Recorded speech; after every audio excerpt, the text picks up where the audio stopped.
بسم الله الرحمن الرحيم. مشاهدينا الكرام، السلام عليكم ورحمة الله وبركاته. أهلا بحضراتكم في لقاء متجدد من برنامج قوارير. شهر رمضان الكريم هو فرصة عظيمة وفرصة ذهبية لتعليم وتدريب أولادنا الصغار على كل طاعة وكل عبادة. الرسول صلى الله عليه وسلم لما أمرنا إن احنا نأمر ولادنا: مروا أولادكم للصلاة وهم أبناء 7. وبعدين صلى الله عليه وسلم قال: واضربوهم عليها وهم أبناء 10. فلو ركزنا في المدة ما بين إن احنا نأمرهم ونكلمهم وبين بعد كده يكون في عقاب عليها، المدة كبيرة 3 سنوات، إن احنا نقدر ندرج وندرب أولادنا على الصلاة. لو هنتكلم عن الصيام، فالصيام هو أشق على النفس من الصلاة، خصوصا عند الأطفال. وللأسف بعض الأهالي بيفاجئوا أولادهم بموضوع الصيام ومش بيدرجوا معاهم الصيام. صحابة رسول الله صلى الله عليه وسلم كانوا بيمهدوا لأولادهم وبيدرجوا مع أولادهم الصيام. فعن الربيع بنت معوذ قالت: كنا نصوم ونصوم الصغار منهم ونصوم صبياننا الصغار منهم. كان الحديث عن صيام يوم عاشوراء. ونذهب إلى المسجد فنجعل لهم اللعبة من العهن، يعني من الصوف، فإذا بكى أحدهم من الطعام أعطيناه إياه حتى يكون عند الإفطار، يعني أي أعطيناه هذا الصوف أو هذه اللعبة يتلهى به حتى يحين موعد الإفطار. فكانوا بيعلموا أولادهم بالتدريج الصيام، وكانوا بيبتكروا بعض الطرق علشان لما الأولاد يجوعوا يقدروا هم يلهوهم عن الجوع ببعض الألعاب أو بعض الأمور اللي تخليهم ينشغلوا عن الجوع لحد ما يجي وقت الفطار. بعض الأخطاء اللي بيقع فيها بعض أولياء الأمور وهو بيفاجئ ابنه أو بنته بالصيام: يلا بكرة أو بعد بكرة رمضان إحنا هنصوم، ويطلبوا منهم إن هم كمان يصوموا اليوم كله حتى مش بالتدرج.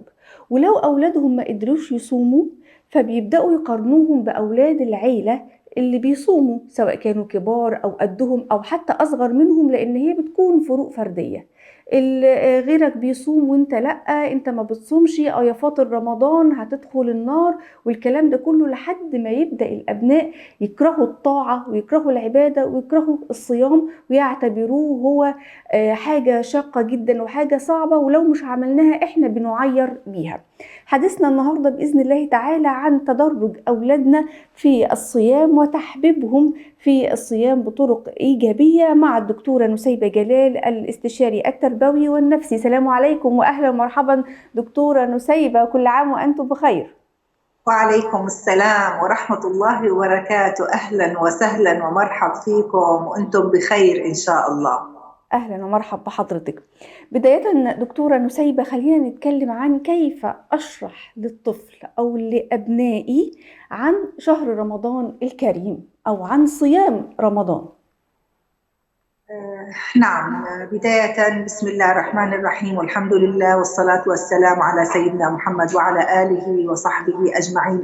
الآن ندى، كما قلت أنت قبل قليل، رمضان شهر عظيم يهل علينا، ويعني يبادر جميع المسلمين إلى استقبال شهر رمضان بحب وبشوق، أملا بالحصول على المغفرة من الله سبحانه وتعالى وقبوله للأعمال الصالحة التي نقوم بها في رمضان. هذه السلوكيات والمشاعر والتهاني حتى التي يتبادلها الكبار فيما بينهم يسمعها الصغار، فبالتالي عندما يتلقى الكبار ويستقبل شهر رمضان بالعبارات الإيجابية وبالسلوكيات الجميلة. الآن بعض الآباء يبادروا إلى تزيين البيت بزينة بسيطة احتفالا بهذا الزائر، أيضا يتحدث بكلمات محببة إلى أبنائهم عن هذا الشهر العظيم والفوائد الكثيرة التي سنحصل عليها من التقرب إلى الله سبحانه وتعالى وزيادة التقوى لدينا كلما تقربنا إلى الله بالأعمال الصالحة لا بد أن يشعر الأبناء أن هناك فرق بين رمضان والشهور المقبلة، وأننا شوق وحب كبير لقدوم هذا الشهر، يعني شهر رمضان. فبالتالي الجلوس مع الأبناء والتحدث معهم، خاصة الأبناء الأصغر سنا، عن شهر رمضان، فوائد شهر رمضان بكلمات بسيطة. يعني هذه الكلمات: سيأتينا شهر عظيم، الثواب فيه مضاعف، نصوم في أيام معينة، الصلاة فيها أيضا أجرها مضاعف، الذهاب إلى المسجد أيضا ثوابه ليس مثل باقي الأيام. كلما تحدثنا وفتحنا مناقشات جميلة، وأيضا أنشدنا الأناشيد الجميلة مع أطفالنا: رمضان وهلا أهلا وسهلا. هناك الكثير من الأناشيد للأطفال نفتحها لهم وننشد معهم، وأيضا قراءة القصص الجميلة للأطفال عن الأطفال الذين يصومون لتشجيعهم على الصيام، وشرح الصيام لهم بأسلوب إيجابي جميل يجعل الطفل حقيقة متشوق. الآن هو يجهز نفسه، يزين بيته، يتحدث مع أصدقائه عن هذا الشهر وكيف أنه قوي وسوف يصوم هذا الشهر حسب قدرته. بالضبط. طيب دكتورة نسيبة، كيف تكون بداية الصيام مع الأطفال وفي أي الأعمار؟ لأن في بعض الأهالي بتكون مستعجلة، عايزة تخلي أولادها يصوموا رمضان بسرعة حتى لو في سن صغير، فخلينا نتكلم عن كيفية البداية وفي أي عمر. بداية لابد أن نوضح ونقول أن الصيام لا يجب على الطفل حتى يبلغ. فحقيقة هناك سنوات عديدة لابد أن نهيئ الطفل ونعوده على الصيام. يعني نبدأ بعمر 4 و5 سنوات، لو صام 2 ساعات أو 3 وحتى الظهر.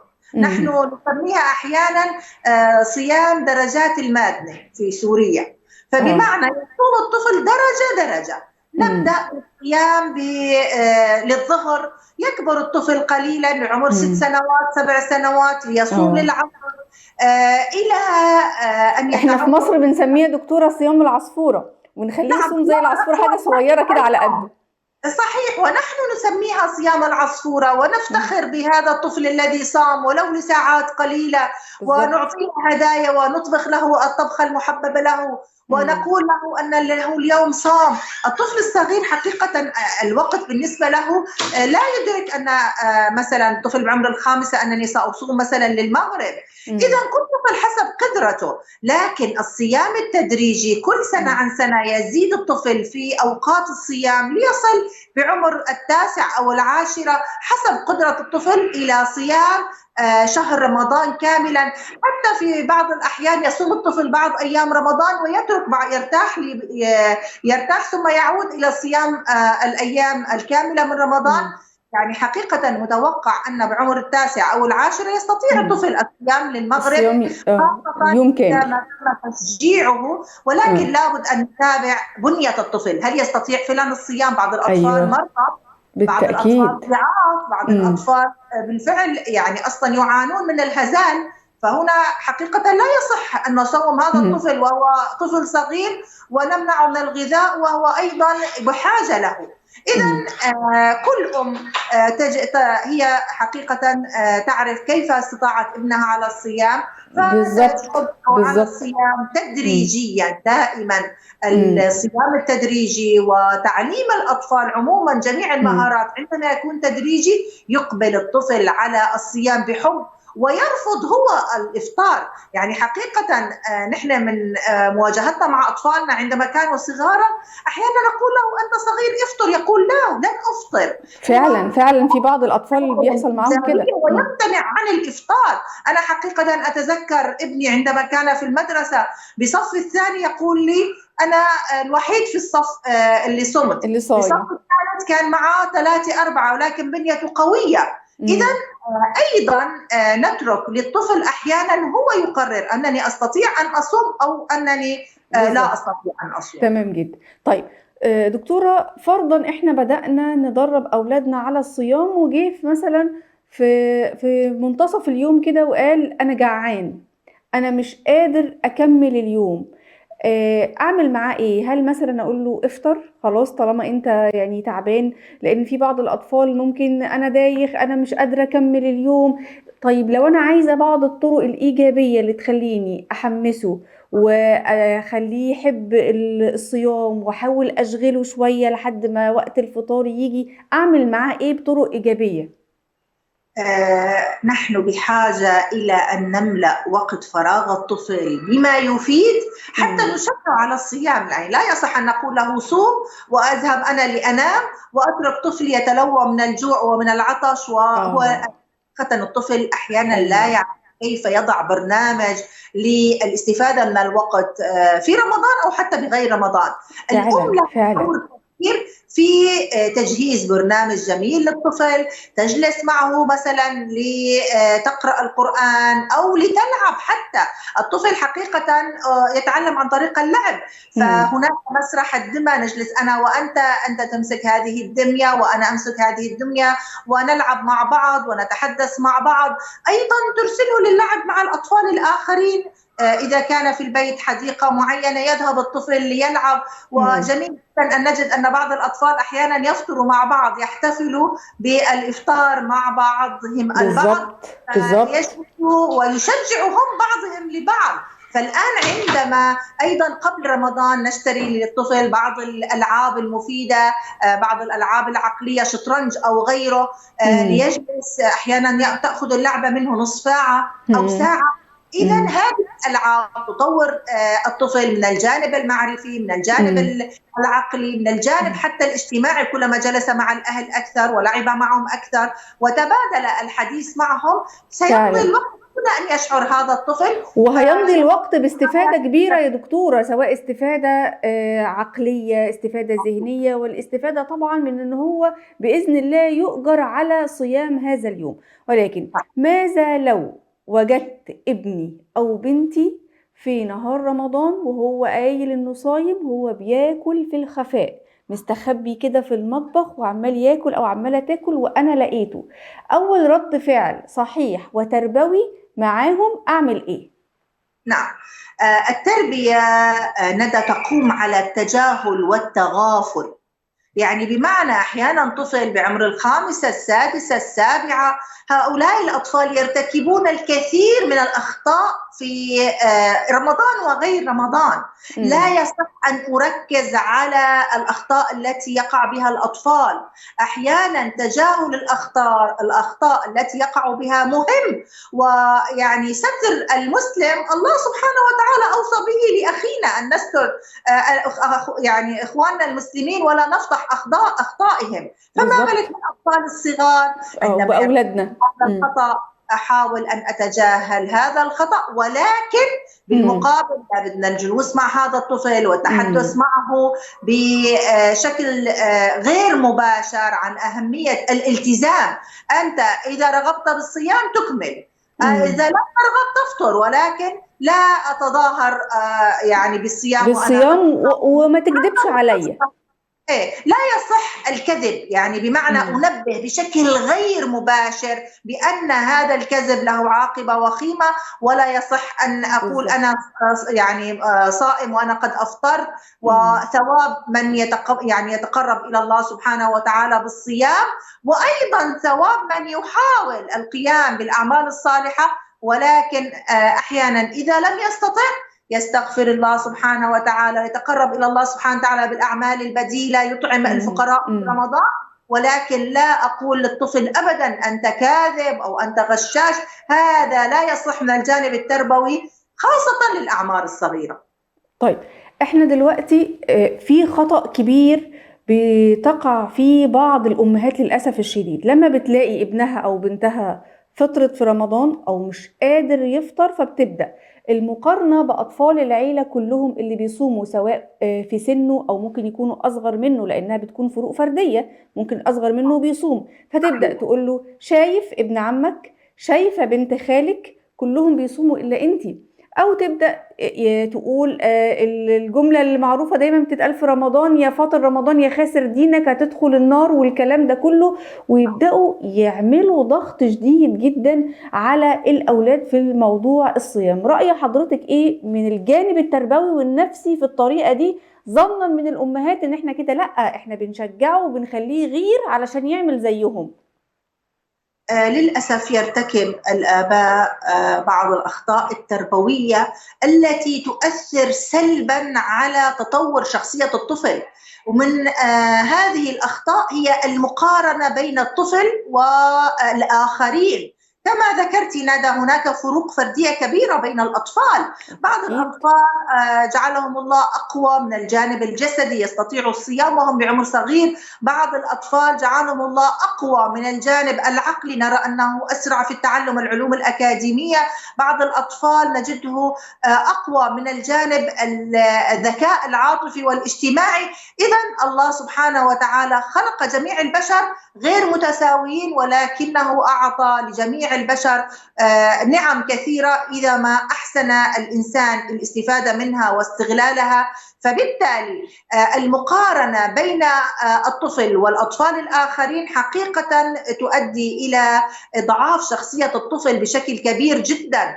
هذا الطفل يحصل له أذى، وقد يستمر هذا الأذى للأسف حتى عندما يكبر هذا الطفل. ستضعف شخصية الطفل بنفسه، سيجد أن الآخرين هم أفضل منه، ستتوقف محاولاته عن تطوير شخصيته، لأنه يجد أن أمه التي هي أقرب الناس له لم تتقبل شخصيته ولم تحاول مساعدته على تطوير شخصيته بشكل جيد. حقيقة إذا نحن الكبار قارن بيننا أحد وقال مثلا طبختك يا ندى الجارة تطبخ أفضل منك، ستجد أنك تتألمي بشكل كبير جدا.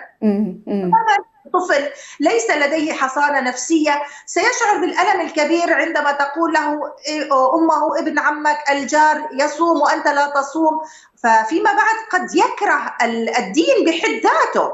نحن لابد في الدين أن نلتمس ادعو إلى سبيل ربك بالحكمة والموعظة الحسنة.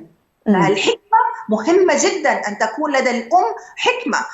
صوم كما تستطيع، تدريجيا تساعد على أداء هذه العبادة بشكل صحيح، تشجعه، تحضر له هدايا، تجلس معه، تتحدث معه، تفتخر بإنجازاته حتى ولو كان صيام العصفورة هي تفتخر به وتقول أنه صام للظهر صام للعصر أنا فخورة بك.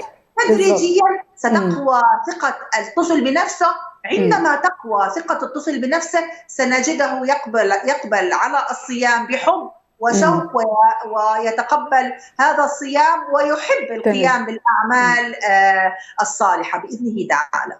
طيب أخيرا دكتورة نسيبة، الصيام بيؤثر في إيه على أولادنا تربويا؟ بيزرع في نفوسهم إيه ثمار الصيام على أولادنا وهم صغيرين؟ الصيام مدرسة حقيقة، مدرسة عظيمة تؤثر بشكل إيجابي على تطوير شخصية الأبناء وتظهر لنا القادة في المستقبل. يعني حقيقة الآن نرى الكثير من عظماء المسلمين الذين حققوا إنجازات كبيرة في تطوير العالم وخاصة العالم الإسلامي. هم سابقا كانوا تلقوا هذه التعاليم التربوية الإسلامية والأخلاقية على أيدي الأمهات والآباء. فالصيام نجد أنه يزرع في الطفل حب الله سبحانه وتعالى والامتثال لأوامره والتقرب إلى الله سبحانه وتعالى بالأعمال الصالحة. ليس فقط الصيام، قراءة القرآن، مشاهدة البرامج الدينية، الاحترام الكبير، مساعدة الأم في المنزل. أيضا الصيام يعلم الطفل على التحمل والصبر، والحياة بحاجة إلى الكثير من الصبر حتى ينجح فيها الإنسان، فهو تعويض على المشقة. الآن يتحمل الطفل الجوع والعطش، عندما يكبر يتحمل صعاب الحياة العديدة. أيضا الصيام فيه تعلم على الوحدة، نحن بحاجة في عالمنا الحاضر على وحدة المسلمين واجتماع كلمتهم. فالآن عندما تتوحد العائلة بكاملها وتعمل بروح الفريق، الأم تعمل الأكل، الطفل الصغير يساعدها في النظافة، الأب يحضر الطعام مثلا، المشروبات من البقالة، قد يصطحب الطفل الصغير معه أيضا لشراء الأغراض لكي ينسى الطفل يعني عطشه وجوعه. هذا كله يجعلنا نعمل بروح الفريق. أيضا عندما يجوع الطفل الأم تجلس معه لتتحدث معه عن أطفال غزة وجوع أطفال غزة وصمودهم أمام العدو الغاصب في سبيل قضيتهم. تقول له انظر، أنت لم تستطيع أن تتحمل ساعات، أطفال غزة تحملوا أيام عديدة بدون طعام. هنا يشعر الطفل بشكل حسي كيف يشعر الأشخاص الآخرين، فنزرع فيه الحب والرحمة والشغف والشفقة والتعاطف تجاه ما يحدث بين إخواننا المسلمين في جميع بقاع العالم. فمن هنا قد يدخر الطفل جزء من مصروفه ليتبرع به ويتصدق به، خاصة عندما نقول له أن الصدقة لها أجر مضاعف في رمضان.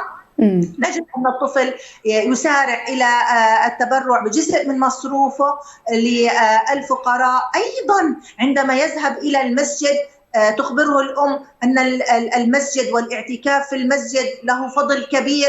ففي هذه الحالة يلتقي الطفل بالأشخاص الصالحين، بالشيوخ الموجودين في المساجد.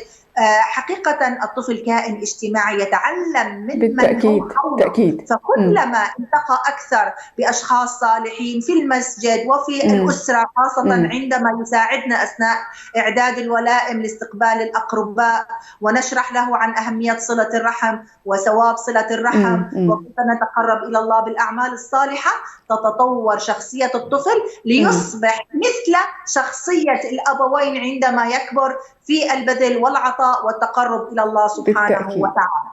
بالتأكيد. بشكر حضرتك في النهاية الدكتورة نسيبة جلال، الاستشاري التربوي والنفسي، على تواجد حضرتك معنا وعلى هذا الطرح المميز. ومرة أخرى كل عام وحضرتك بخير.